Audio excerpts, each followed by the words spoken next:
FCS parents? Mr. Fortney here for Thursday Thoughts this week. And last week, Pastor Jason talked to you about our first ever spring formal.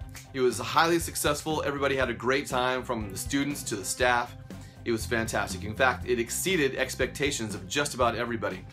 We asked some of their students of what they expected on a scale of 1 to 10, and usually they expected about a 5 or a 6. We asked them what they actually got, and one student actually said they thought it was a 13 on a scale of 1 to 10. So it really exceeded their expectations. They thought it was a great time. And I know we're going to continue doing them in the future, because before this one was even over, Mrs. Margolin and Miss Viana were already planning next year's formal. So I'm sure next year's is going to be even better than this year's. I can't wait to see what we have planned coming in for next year.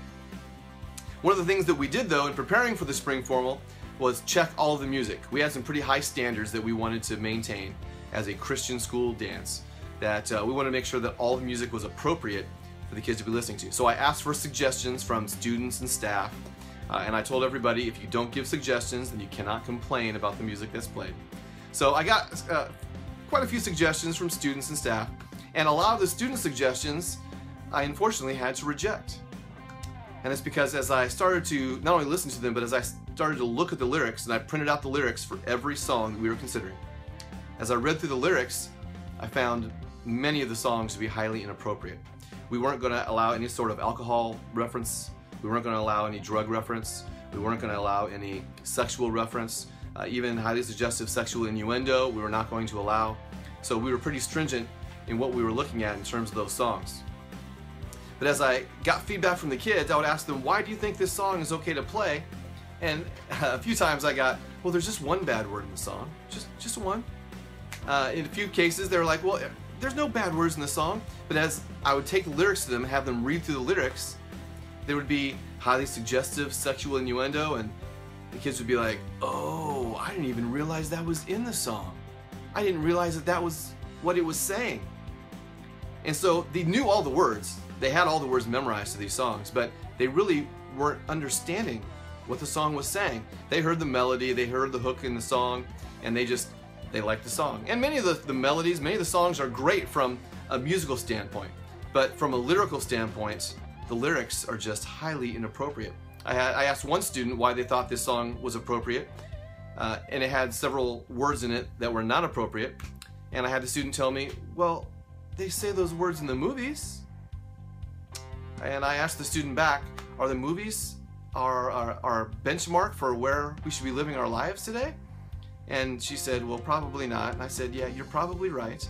And so it was a teaching moment. And so I've had several teaching moments since then with the kids about the influences in their lives. What are they listening to? Do they know what they're listening to? What are they watching on TV? What are they going to the movies and watching? On the internet, what are they looking at? Even the video games they play. What is that video game suggesting? So there's been a lot of teachable moments, and I know you guys know this already, so I'm actually kind of wasting your time today. But I just want to remind you as parents, make sure you know what your kids are listening to, make sure you know what your kids are watching, make sure you know what their influences are. And I'm a dad myself, so I know how busy you guys are, because I'm busy too, and sometimes it's hard to keep track of those things. But I think it's important. And rather than simply go to those kids and say, hey, don't listen to that, that's inappropriate, I think it is a great opportunity to talk with your kids. Have a teaching moment. Sit down together with the lyrics of the songs they listen to. Ask them to show you what's on their iTunes list. Ask them to show you what's on their iPod. Take a look at those songs, download the lyrics, sit down together and read through them. Say, hey, what is this song saying? What is this song suggesting? Is this a Christian idea or an attitude, or is this a worldly concept that we're talking about here in this song?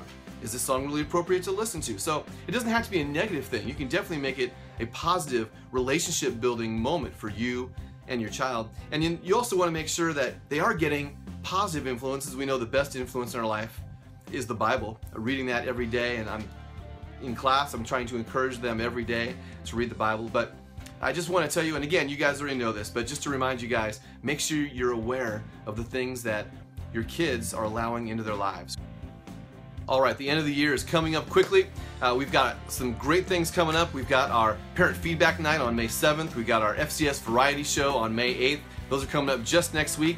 And then right after that, finals are coming up for the students. Then after that, the next week, we got things like Discovery Kingdom, our awards ceremonies for the students. and then of course graduation. So we've only got a few weeks left. Buckle up, because it's going to be a fast ride towards the end of the year. I hope you guys are ready for it. God bless. Hope you guys have a great week.